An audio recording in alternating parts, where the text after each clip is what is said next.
ಹೋದಾಗೆಲ್ಲ ಮಾಡಕ್ಕಾಗಲ್ಲ. Finance bill pass ಆಗಬೇಕು, ಹಲವಾರು ಬಿಲ್ಗಳು ಪಾಸ್ ಆಗಬೇಕು, ಮಾಡಬೇಕಂತ ಮನವಿ ಮಾಡಿದ್ದಾರೆ ಅಂತ ಹೇಳಿದ್ದಾರೆ. ಮಾಡಿದ್ರೆ ಮನೆ ಅಧ್ಯಕ್ಷರೇ ನಿಯಮ ಅದನ್ನು ಪ್ರಸ್ತಾಪ ಮಾಡಲಿಕ್ಕೆ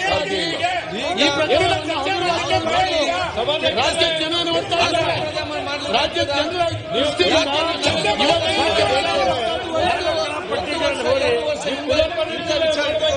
ಈ ರೀತಿ ಸಾಧ್ಯವಾಗ್ತದೆ.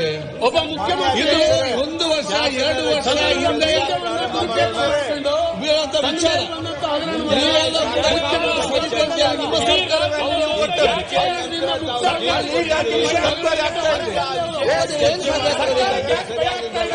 ಆದ ಕಾರಣ ಪ್ರಾರಂಭ ಮಾಡ್ತೀವಿ. ಸನ್ಮಾನ್ಯ ಅಧ್ಯಕ್ಷ, ಸಾಲಿನ ಕರ್ನಾಟಕ ಪ್ರಾಚೀನ ಮತ್ತು ಐತಿಹಾಸಿಕ ಸ್ಮಾರಕಗಳು ಮತ್ತು ಪುರಾತತ್ವ ಸ್ಥಳಗಳ ಮತ್ತು ಅವಶೇಷಗಳ ತಿದ್ದುಪಡಿ ವಿಧೇಯಕವನ್ನು ಮಂಡಿಸಲು ಅನುಮತಿ ಕೋರುತ್ತೇನೆ. 4 ವರ್ಷ ಹಿಂದೆ ಪ್ರಸ್ತಾವನೆ ಮಂಡಿಸಲಾಯಿತು. ಈಗ ಪ್ರಸ್ತಾವನೆ ಮತಕ್ಕೆ ಹಾಕುತ್ತೇನೆ.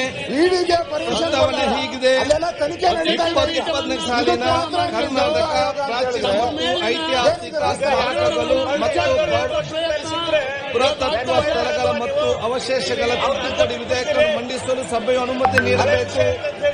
ಪ್ರಸ್ತಾವದ ಪರವಾಗಿರುವವರು ಹೌದು ಎಂದು ಸೂಚಿಸಬೇಕು.